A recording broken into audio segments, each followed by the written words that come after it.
I just finished reading a book called The Big Leap.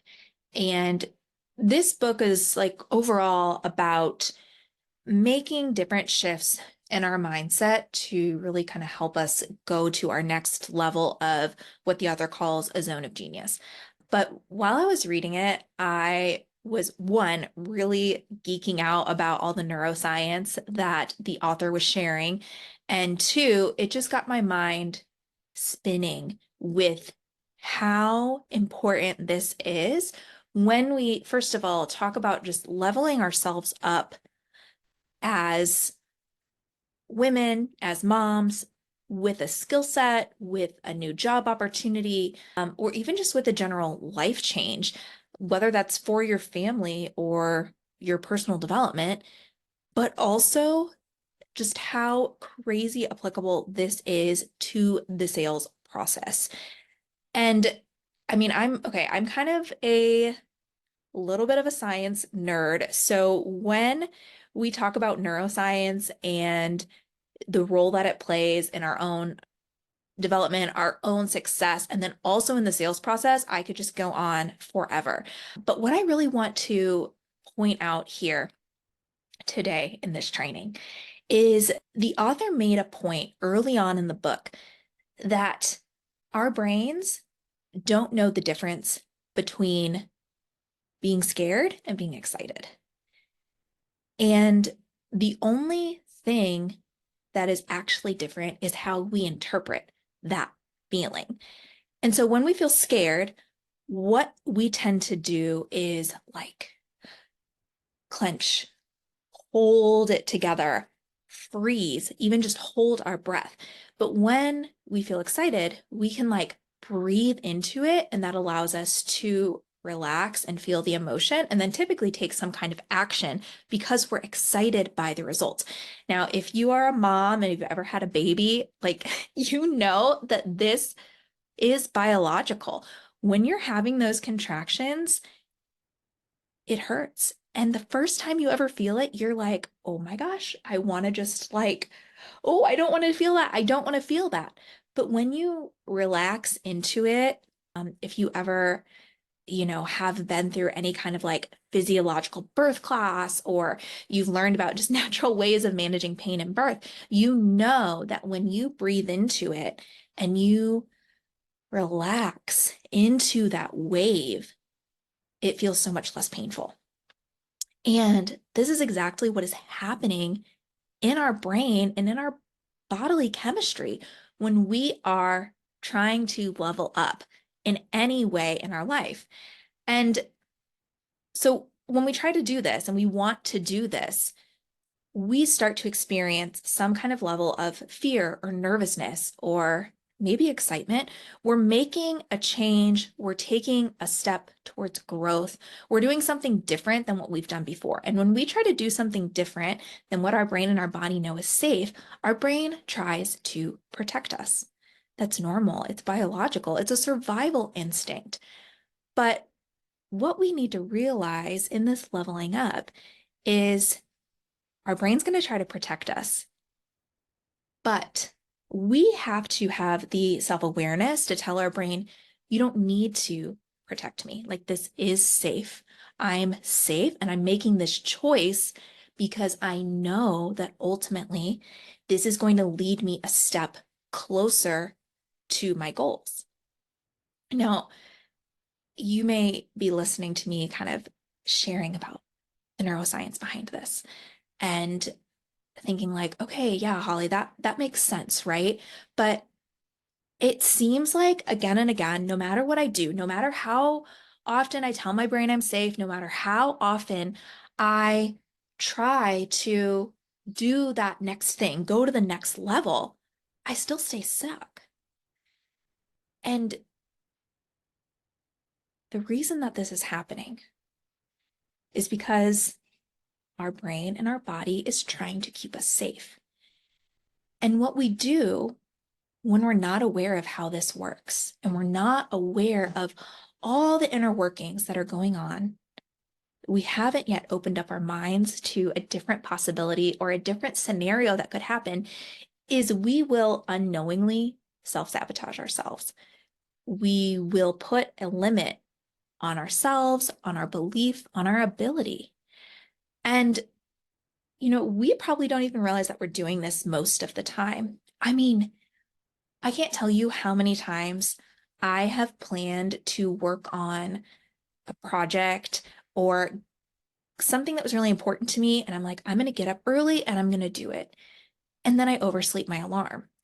Now you could say, yeah, well, duh, that happens because you're a mom of four, you have a baby who's waking up in the night, like you're exhausted. Of course, you're going to snooze or sleep through your alarm when it's going off at 5 a.m. And I would say, yes, 100%.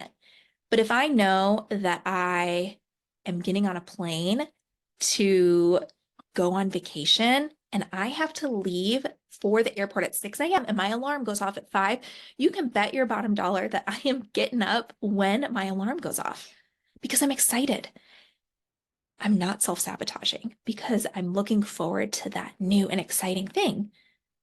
But when I know that I have to get up and do something that, even if it's something I want to do, even if it's something that's exciting, it's something that could be hard for me and it's maybe outside of my zone of comfort, or I'm moving into that like zone of genius. I'm trying to level up myself. My body is going to say, nope, that is new, that is scary. Let's stay where you're safe and comfortable.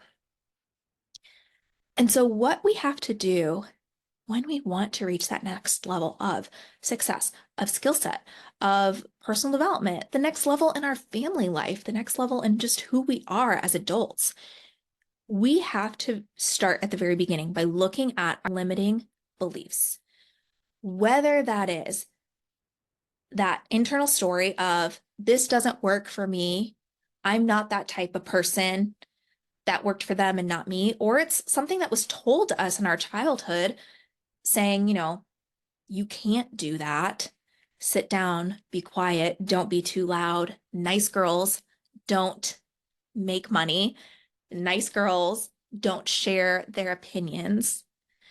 Whatever it is that you've been told or you believe about yourself, we have to start there at the very beginning, identifying those limiting beliefs, whether it's fear of success or fear that we're not going to be good enough or that something is wrong with us, or fear that we're being disloyal to a part of our story or to our family of origin, or disloyal to what we thought was one way we had to be.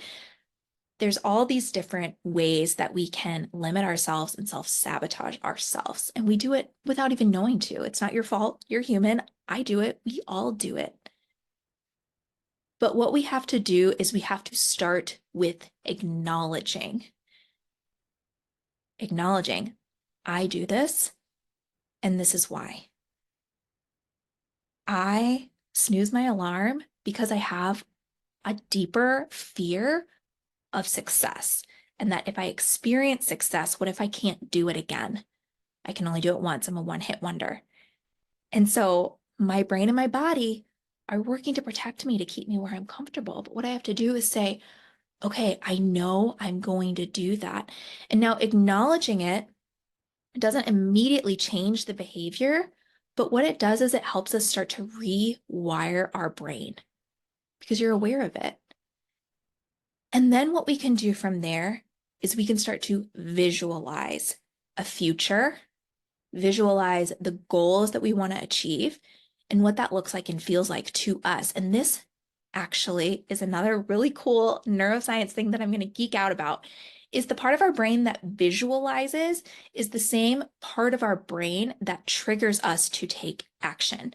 So when we can get really, really clear on what it is we want, why we want it, how we want it to look, and how it feels, and we can pull those images together in our mind, we can focus on feeling those feelings.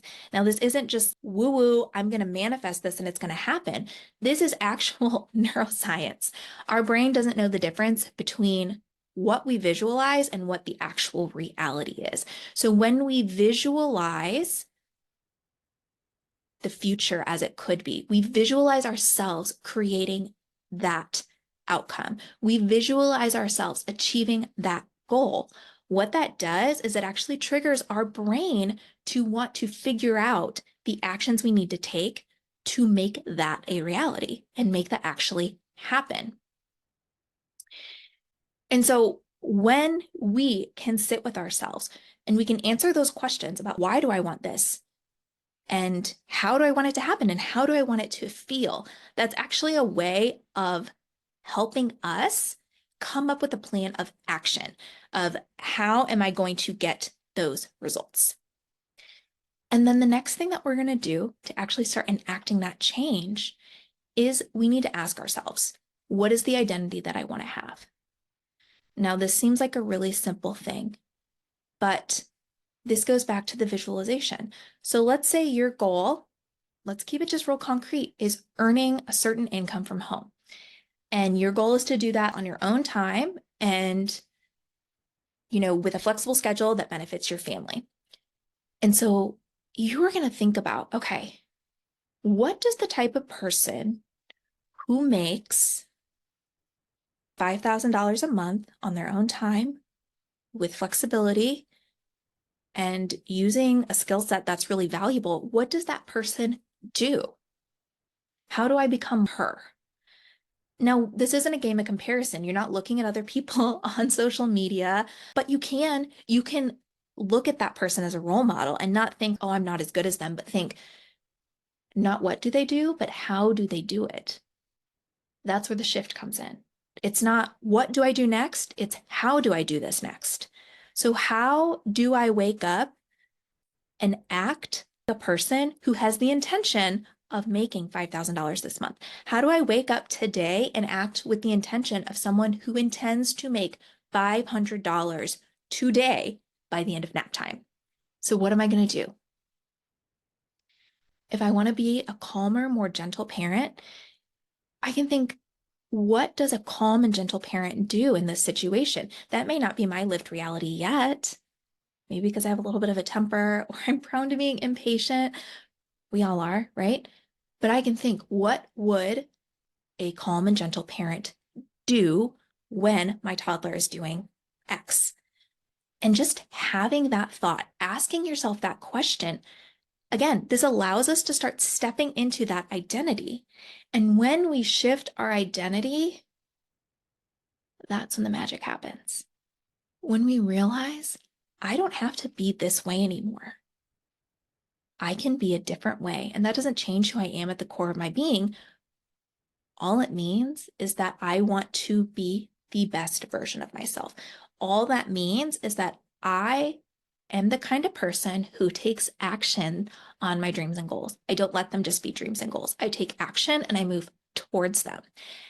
And this is why we use this in sales. This all comes back to sales and selling because sales is change. So once we have gone through this process ourselves, we've up-leveled ourselves, we have started to work through these mindset shifts and limiting beliefs. When we're having a sales conversation, what we do is we act as the guide for the prospect or for the lead to walk them through the same transformation because sales is change and change is scary. When you're having a conversation with someone about leveling up their life, whether that is mindset, fitness, nutrition, getting healthy, making more money, changing their financial trajectory, learning a new skill, opening a business, whatever it is, that is change. And that is, we said, our brain perceives that as scary. So we don't need to be, and we don't want to be the hype girl. We do not want to provide that external, yeah, you can do it. You can do it. I'm here for you. I'm cheering for you. That is not what we are. What we are is we are the calm in the storm. And we are the calm, confident leader who shows this lead, this prospect in the conversation that we can breathe through the fear and that we can turn that into excitement. And when we can guide them with calm and with confidence and with conviction, we are strong and steady because we've experienced this ourselves. We've experienced the transformation ourselves in any way in our life. and we can be that presence for them. It is lending them our strength, lending them our hope, so that they too can see, okay, I'm feeling this fear and this anxious energy, but I can do this. I can breathe through this and I can change it to excitement.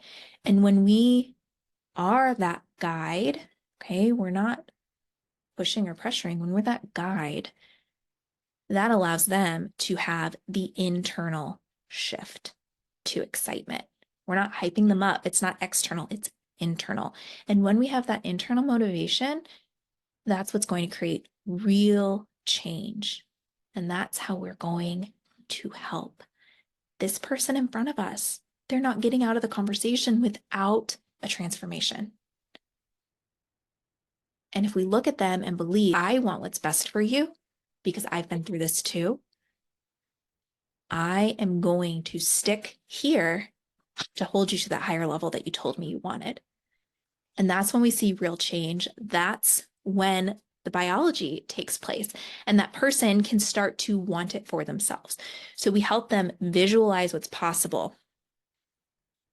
And then that builds up the, like, let's take action feeling, that urgency, and helps them to see a possibility that could be reality for them as well. And as we've talked about before, when a lead, when a prospect, when anyone can open themselves up to a possibility that they never thought possible before, that is when real change takes place. Because we see something that we only ever saw before as over there, that's for that person. That's not for me. That's not a dream that I'm worthy of. That's not a change that I could ever achieve. We start to see that as, I could do that, and here's what I would do if I was that kind of person.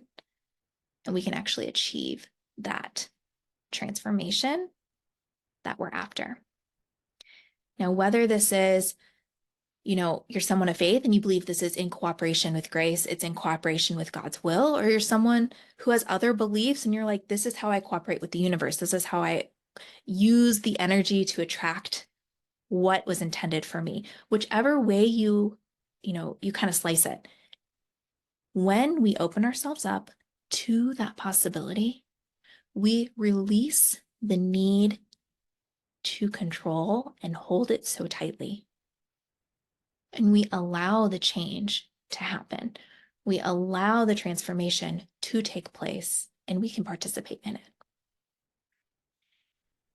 So whatever that is for you, before you can make any change, you have to get clear on what it is that you want, why you want it, why this matters to you, and how it makes you feel. And until you personally have reflected on this and you have experienced even a small level of transformation, of leveling up, you're not going to be able to convince someone or persuade someone that a product or a service or an offer is right for them because you haven't experienced it. So we start there. And then once we've done that, that's when we can start really being the guide for real transformation and real change in the lives of other people.